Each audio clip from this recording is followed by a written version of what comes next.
I was in the service, we knew that IEDs were prevalent. We knew they were all over the country in Iraq, and they're all over the country in Afghanistan.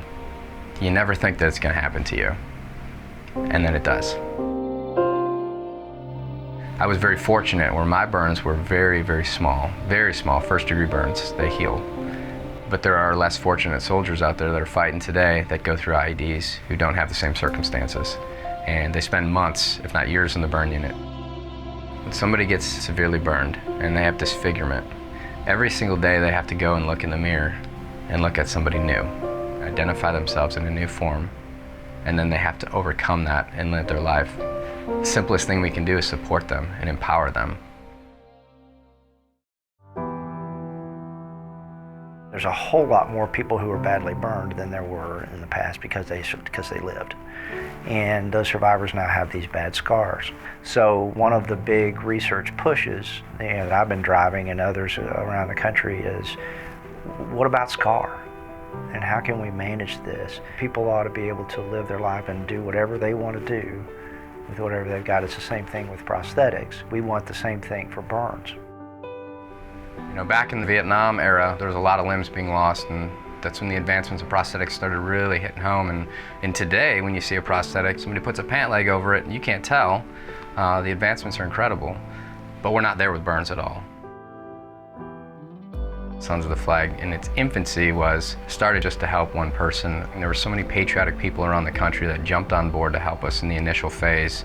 We've grown it to over 20 states, and over the last 5 years, we've navigated this terrain and done incredible things like set up an endowment at a hospital to give indigent patients things like burn garments and creams so that they'll never have to worry about leaving the hospital without the proper medical stuff they need, to helping out with a family home for when the patient's in the hospital, and to the unique things like hiring fellowships. Supply sometimes doesn't meet the demand, and that's been the case in the last several years in the United States. Is we don't really have enough burn surgeons. So we need to add to the mix of doctors. So every year we hire a new doctor. They end their fellowship or in their residency, they become a fellow and then a burn fellow, and we pay or scholarship that doctor to become a burn surgeon, to learn under another burn surgeon.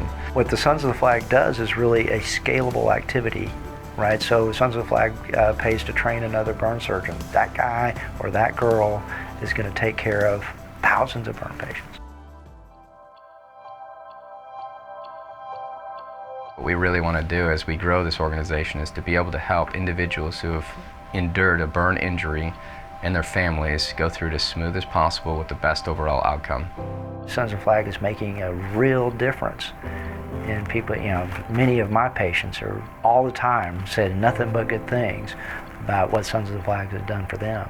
One of our good friends, Omar Avila, severely burned in action in the war in Iraq. He asked for a set of weights. Ryan's like, what can I do for you? And I said, all right, I need some weights. And then he goes, well, how much do you need? I said, about 800 pounds. And then he's like, are you serious? I was like, yeah. I was like, I'll lift it for you one day if you want. If a burn patient says, this is what I need to get healthier, well, that patient is telling us exactly what they need. When I walk into the gym, I feel like I have no burns. My hands are fine. My body is fine, because that's where I feel at peace and normal. So we got him a set of weights, and he used them every day, and he is currently the world record holder for the Paralympics for deadlift and bench press. Taking a soldier and getting him back in the gym and then getting him fired up again to live a good life and feeling proud of himself and his accomplishments, that's a win.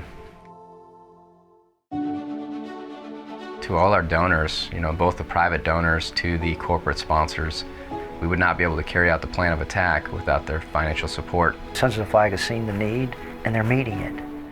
Every single dollar I've always seen goes right back out to support the military, our first responders, even civilians. We're being proactive for the future because people are going to continually get burned.